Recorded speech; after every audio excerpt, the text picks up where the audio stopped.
Just appeared there, he was looking for someone, put a knife to my throat and just said to me, "Move over, else I'll kill you." You know, you never know how you're going to react in a situation like that, but what I did is just to stay calm, to do nothing to make him angry. I thought it would just be, he didn't tell me at the time what he was planning to do with me, but what they had planned was to rape and kill their victim. Hi guys, welcome back to KW Lawholic. It's Kayla. If you're new here, thank you for joining us. If you're not, thank you for always returning, and let's jump straight into the case. Today's case is about the attempted murder and rape of Alison Botha. Alison was born on September 22nd, 1967 in Port Elizabeth, South Africa. Alison's parents had got divorced when she was around 10 years old, so she ended up living and growing up with her mother, Claire Collier, and her brother. Alison, as a young girl, lived a very and pretty normal life. Alison was the head girl at her school, which was the Collegiate High School for Girls in Port Elizabeth. After Alison graduated from high school, she did go to university for about 1 year of schooling, and at 21 years old, that's when she finally decided that she wanted to travel. That's when Alison moved overseas, and she spent the next 4 years traveling to different places and enjoying their culture. And when she finally returned back to South Africa, that is where Alison got a job working as an insurance broker, which she did really enjoy. Alison was 27 at the time, and she was just living her life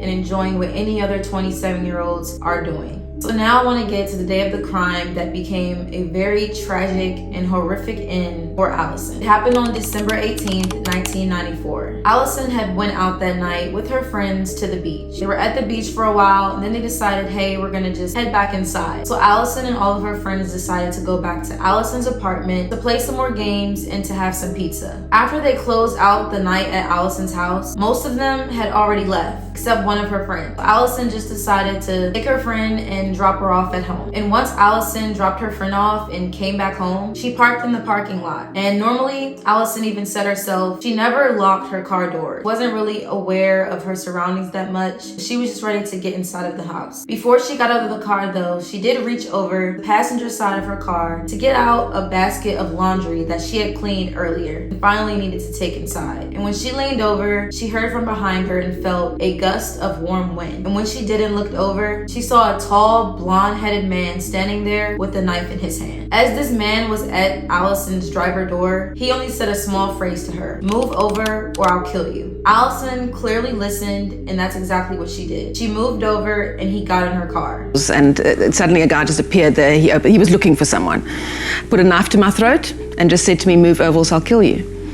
And you know, you never know how you're going to react in a situation like that, but what I did is just to stay calm, to do nothing to make him angry. I thought it would just be, he didn't tell me at the time what he was planning to do with me, but what they had planned was to rape and kill their victim. Once this strange man was in her vehicle, he drove to a different location saying that he wasn't going to hurt her if she listened and that he needed to go get a friend. He said that he was looking for someone and that he needed to get to them quick. This man ended up driving to a bar, and when he did, he picked up another friend, and that friend got in the car with him. Both of the men, then in Alison's car, drove to a very secluded beach on the outside of Port Elizabeth. Once they reached this secluded beach just outside of the city, the two men had told Alison that they were going to have sex with her and asked her if she was going to fight them. Terrified for her life, Alison said no. She knew she was trapped, and that was her only option to save herself, basically. After she told both of the men no, they then proceeded to brutally rape her. After the rape, they weren't keeping their end of what they set up. They weren't going to just let her go and not hurt her. They planned to kill Alison. They were determined to murder her and not let her go, as they previously stated. First, the men tried to suffocate Alison, but that didn't work. They were very unsuccessful. All it did was make Alison lose consciousness. And once they realized that Alison was still alive,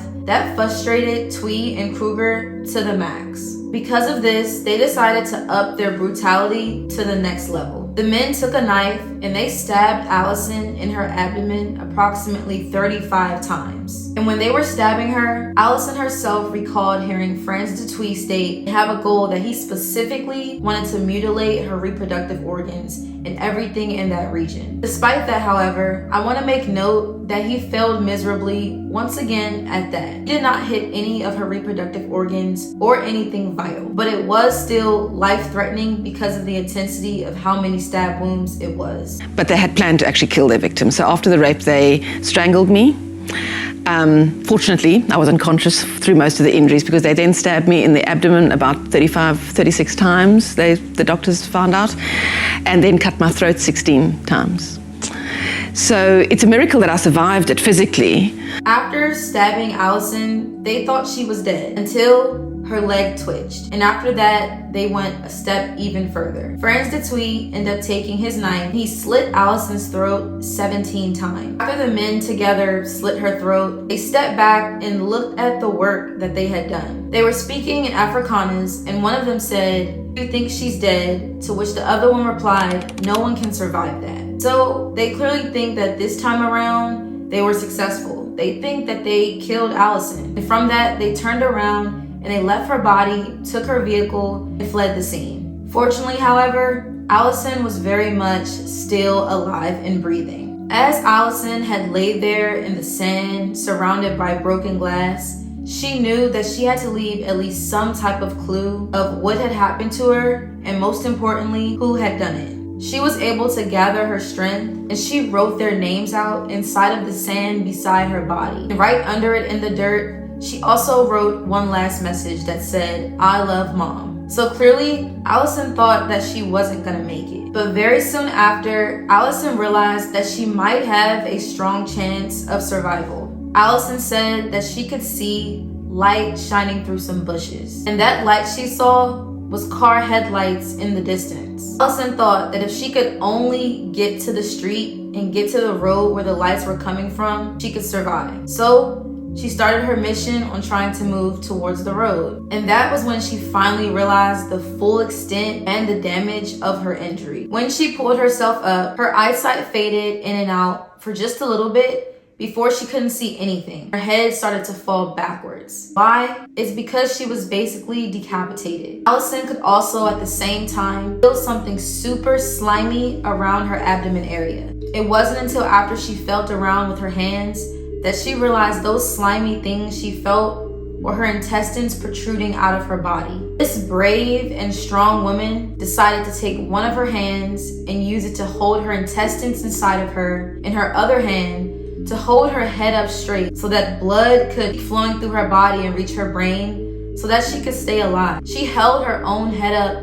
that was basically decapitated to reach the road. Her sight had faded in and out multiple times, and she fell countless times. Alison crawled inch by inch towards the road until she realized that if she couldn't make it to her feet and try to walk, she would die. She gathered her last bit of strength while holding in her own organs and her head on her head. She was able to make it to the road, and as soon as she got to the road, she collapsed on the first white line she could see. When she made it to the road, she knew that this was her best chance to have any type of vehicle pass by her that could possibly save her life. And miraculously, it wasn't too long that Alison had to wait before some vehicles came by. 2 vehicles there were. One of the vehicles saw her, stopped, and they kept driving. But not too long after that one, another car pulled up and they stopped in the middle of the street. In that vehicle was a young veterinarian student named Tien Elred, and he was only visiting Port Elizabeth for a vacation from Johannesburg. And that is when he saw her laying in the middle of the road. Once Tien Elred was there, it was like a shining bright light that finally appeared to Alison. He had used his veterinarian training to tuck Alison's thyroid back into her throat so that he could save her. After he tucked her thyroid back into her throat, he was able to cocoon her body and get her into his vehicle. Once he did that, he was able to call emergency services and have them come and help save her life. So if him and emergency services heading to the hospital, that was Alison's chance to be alive. When Alison arrived at the hospital, all of the doctors in every area were horrified to see the extent of her wound. They had never seen anything like that before. Dr. Alexander Engloff said that he had never seen anything like that before. He's been practicing medicine in serious injuries for 16 years, and this is the worst one yet. Despite Alison being on the brink of death, she pulled through. She made it through all of her surgeries. And from that, she also remembered every single thing about her attackers. Because of that, Alison was able to identify her attackers to the authorities based on police photographs that they showed her in the hospital because she couldn't talk at the time. Before we move on to what happened after she could identify them, I want to give some real life statements and accounts from Alison herself. Alison recalled that all she could see was an arm going back and forth over her face. She said left and right, left and right, left and right. It was like a repeating cycle. She felt that it never ended. Alison said this in an interview. His movements were making a sound, a wet sound. It was like the sound of my flesh being slashed open. He was cutting my throat with the knife. Again, again, and again. To me, it didn't make any sense of what was happening. It felt unreal, but it wasn't. I felt no pain, but it wasn't a dream. This was happening. This man was slashing my throat. That depression, I said to myself, on the night when you had to fight and choose life or death, you chose life.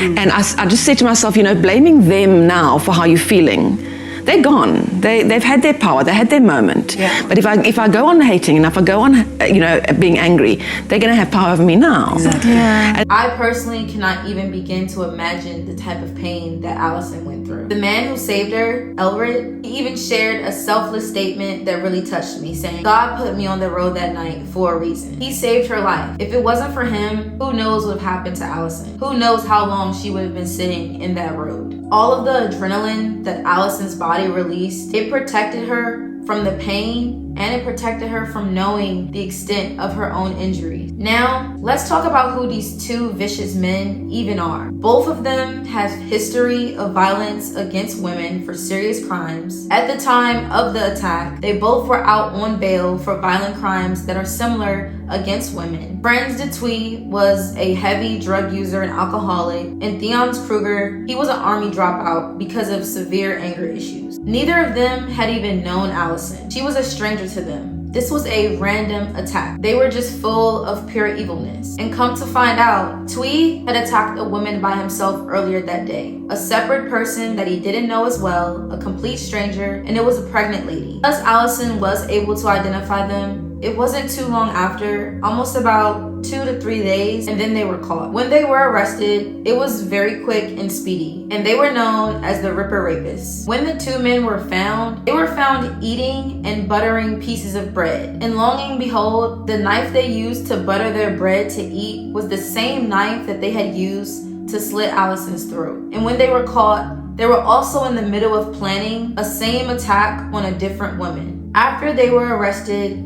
the cops were asking for anyone and any witnesses if they seen anything. And then we had another witness account statement. It was from a woman who lived in the same area as Alison, but parked her car too. And she said that when she was getting ready to get out, she saw two men standing in her rearview mirror. And when she looked away and she looked back, there was only one, because Franz Dutuy was currently at her window with a knife. But something had got his attention for one quick second, and he looked away from her window. And that is when she took her hand and slammed down her door lock. From that, he ended up saying something to Kruger, and they both walked away into the night. And we believe that that is when they end up finding Alison, and that is who they made their target. After they were both in custody, there was going to be a trial, and charges were brought against them. They were each given 8 charges, and those charges were abduction, indecent assault, rape, attempted murder, robbery with aggravating circumstances, plus an additional 3 charges for the abduction, indecent assault,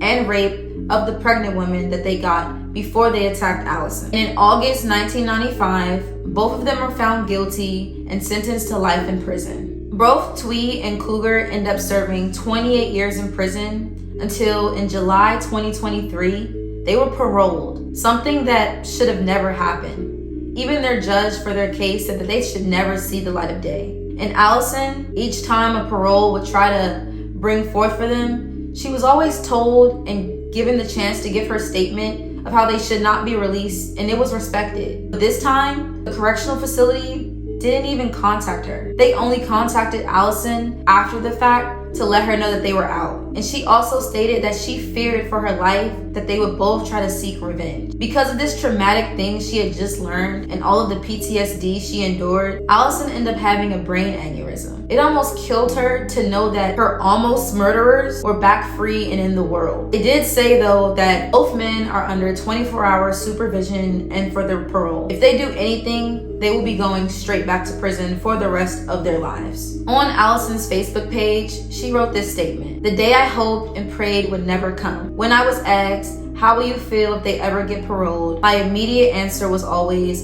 I'm hoping I never find out." So right there, we can understand her fear of just not wanting to have those men ever touching the earth again in the free world. During all of that time, Alison was able to make a pretty good life for herself. And despite Dutui's motive of trying to mutilate her reproductive organs in his attack, because Alison was able to have 2 children, 2 sons, which she calls her miracle babies. She is a mother, she is a writer, she's a motivational speaker, and so much more, not just a victim. I hope you enjoyed this case, even though it is so horrible and tragic. Please share your thoughts down below. Tell me how you feel about it. How do you even feel about them being paroled? Do you think they should still be in prison, or do they deserve a second chance? Can you believe that she even survived injuries of that extent? Don't be afraid to share your comments down below. Thank you for watching. Remember to subscribe, like, comment, and share. And I'll see you next time on KW Lawholic.